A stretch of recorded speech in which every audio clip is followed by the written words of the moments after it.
So, on your home bar, you should probably have at least 3 types of strainers. Let's go over them real quickly. You're going to need a Hawthorne strainer.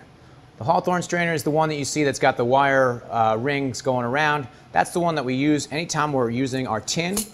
Put that on top. You can see that it fits. The spring allows us to go back and forth. That keeps the ice and any fruit inside the mixing tin so that we can strain out nice and easy. And they're really quite easy to use. They come in different styles. Some have a long handle coming off the back, others are short. Again, it really just, whatever one feels comfortable in your hand is the one that you want to use. But it fits nicely over top of the mixing tin. And you just use that. You can either go up or down with the gate, as we call it, that area where the spring comes to the front.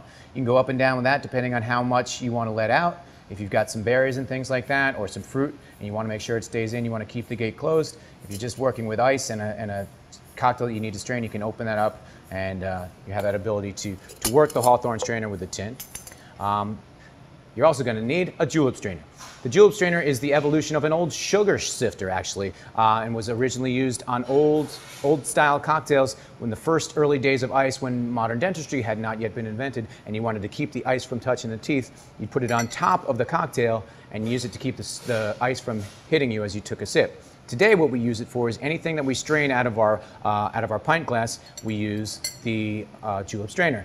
The reason that we use it is it fits perfectly on there, and it does a really nice, elegant job of keeping the ice in the glass as we're straining out our martinis, our Manhattans, things that we've just stirred.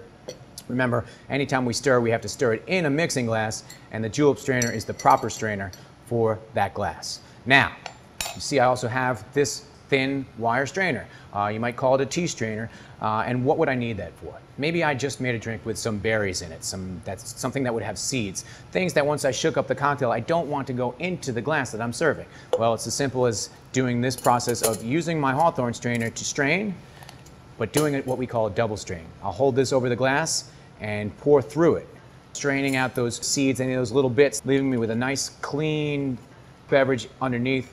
What it also does is if you have shaken a drink and you've got a whole lot of ice shards that are inside the mixing tin, it'll do the same thing by straining out those ice shards, and you won't get extra dilution in your cocktails when you don't want it. So, Hawthorne strainer, julep strainer, tea strainer, all of them belong on your home bar. Each has its own specific use. Remember what they're for, and you'll always look like you know what you're doing back there.